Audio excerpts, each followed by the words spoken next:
Hi, this is Dr. Melita Tate joining you live from Grassroots Healthcare. We are located at 91st and Sheridan, and I'd like to say hello to all my patients that are following along with us today.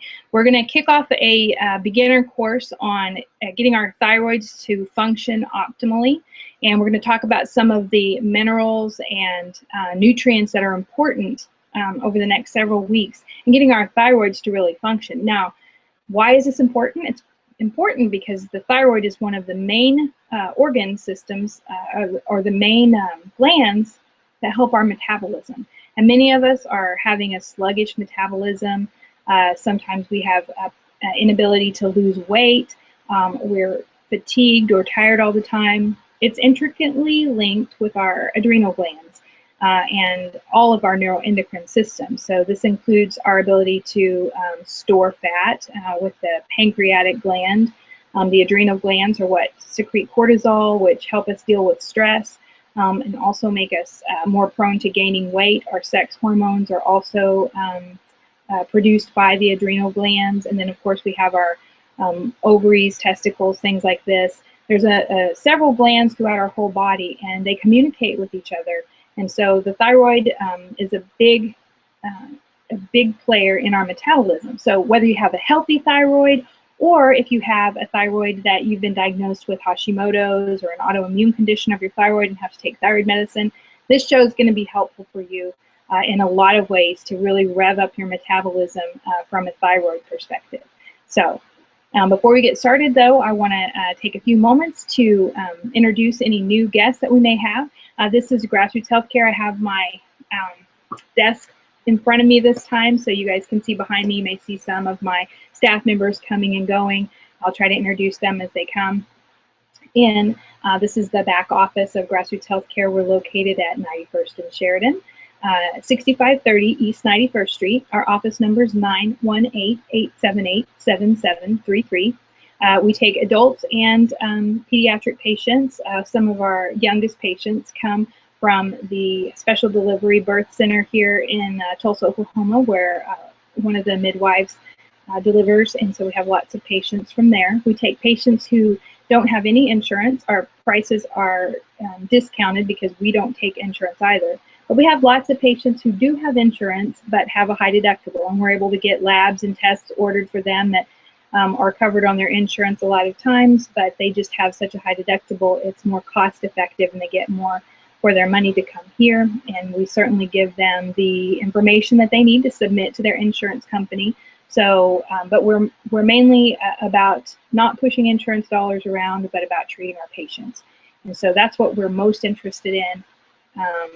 And so if that fits you or anyone you know, please send them our way. We'd love to help them heal. One of our favorite things to do in this office is to get people off of medication if at all possible. We certainly believe that medication plays a role in rescuing people from crisis, but we try to look at the underlying causes of what disease processes are going on in the body and begin to support those things with nutrition, if need be with hormone or with a vitamin or with a mineral supplement, and then going forward from there to begin to get them off of medication. If they do need it when they come in, we won't hesitate to prescribe it, but always with the goal of getting them off. And if they come of the medication, and if they come in on medication, we look at that, review with them what their problems are, the things that they want to work on, make sure those medications aren't exacerbating those problems. And if any of them are, as soon as we possibly can, we try to look at other ways to support that condition so that we can remove that medication and clear a roadblock that they may be having to getting completely well. So that's what this clinic is about. That's us in a nutshell. Now, if you look below our broadcast, you can see that we have a place where you can comment. There's a live comment feed. So if you're checking into that right now, on the live comment feed, you can ask questions, make comments. Someone will get back to you regarding these. We've had a few technical issues with some of the buttons, but they should be back up and working fairly quickly. And so when we can, what we're wanting to do is have you guys click in if you want further information. There's a button about our bioidentical hormone panel. that you can order testing, saliva testing for your bioidentical hormones, and we can review that with you if you want to come in the office or by phone and try to help get you treated. And then there's also an area where you can join our sugar-free Facebook group. We are all about nutrition and getting people off of toxins, and along with medications, I have a firm belief that sugar and processed foods and even gluten are detrimental to our neuroendocrine system and for us to be functioning at optimal health, whether we're talking about the thyroid or our hormone system or any other system. That's the case. So if any of you are watching this right now live, we have a place below where you can join us, make a comment, ask a question, and we'll try to comment on it before the end of the show today. For the rest of you that are joining us, you can also make some comments there, and we will get back to you. But we're really excited to have each and every one of you following along with us. And let me see if I can get on there and see if we have any comments going on our Facebook today. All right.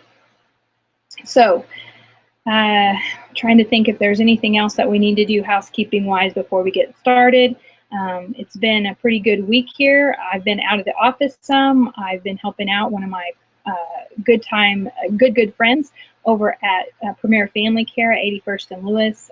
Has been short on physicians, and so I've been helping out there about 20 hours a week, which has put an extra workload on the staff here, but they've been kind and gracious and have been super glad to fill that gap for me and have done a fabulous job. So I want to publicly thank my nurse practitioner here in the office, Kelly. She's a nurse who went back to get her education in the medical field and is now a practitioner alongside me. So we share the patient load here at Grassroots Healthcare, and she's fabulous and has really taken over and been a great leader this week with the team.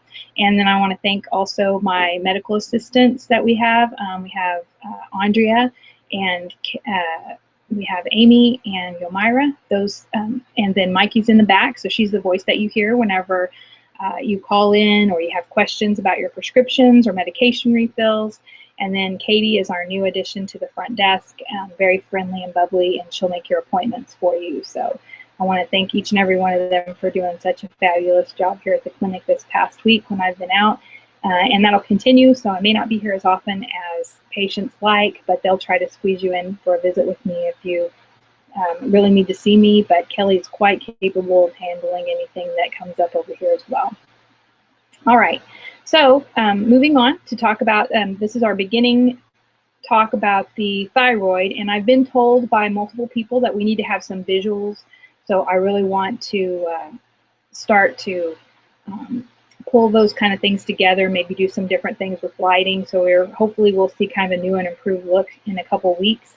But for now, no visuals this week. So I apologize to those of you that were looking forward to seeing those, but it was just too hectic of a week back and forth between two offices for me to pull that off at the last minute. So we'll be working on that. But we're talking today about the thyroid, and one of the main elements that the thyroid needs to function is iodine. And I have long been curious about the use of iodine with the thyroid and how we could together as physicians and as health practitioners offer iodine to our patients, and I wanted to understand it a little bit better. And so what I've found from my research up to this point is that a lot of health and wellness practitioners use iodine to get the thyroid functioning. Iodine is critical for the thyroid to function, but not just the thyroid. It's also critical for the functioning of any glands or cells in the body. Basically, without iodine, our bodies cannot function. So all the hormones in the body require iodine for them to function. Iodine helps and assists with the elimination of fibrocystic disease and ovarian cysts. One of the things I also discovered was that iodine is, because it's been added to salt, it's been thought that we probably wouldn't become iodine deficient. They added iodine to the salt back in the 1920s to prevent iodine deficiency in the United States. Now, iodine is the #1, or iodine deficiency is the #1 cause of mental retardation, and there's quite a large amount of iodine deficiency across the world. And the World Health Organization has declared that that the iodine deficiency is quite a big problem. But 30 years of studies by the National Health and Nutrition Examination Survey, the NHANES survey, has shown that the incidence of iodine deficiency has increased by about 50% just across the board in the United States over the past 30 years. So there's been some question about whether or not that, first of all, why is that iodine deficiency in Americans occurring, especially when we have iodized salt. Now, some people are on a low seafood diet, and there's definitely iodine located in kelp and things like that. A lot of people are on a low salt, low sodium diet, so they may not be getting the iodine from that. Also, there's the factor of monocropping. We are seeing a lot of our patients that are having a deficiency in iodine because of the monocropping and things in the soil where we're not getting the good nutrients into the fruits and vegetables that we used to get. So that's an important reason why some of this iodine deficiency has occurred. But the recommended daily allowance of iodine is 385 micrograms. Iodine is critical for thyroid hormone to be produced correctly. If you do not have enough iodine, you begin to form goiter, which is an enlargement of the thyroid gland in your neck, because the thyroid begins to try to be active to the point that it hypertrophies and grows. So if there's not enough iodine, that recommendation at 385 micrograms was given to prevent goiter, but it was not the recommended dose for optimal thyroid functioning. It was just the minimal dose to prevent goiter.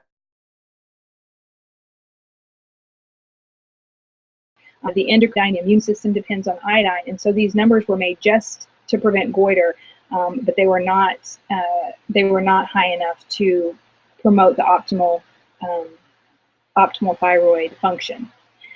So historically, like I said, in the 1920s, they did a study where they checked on salt versus, they added the iodine to salt. And then in 1969 is when they did a study where they checked on iodine in the salt versus iodine in bread.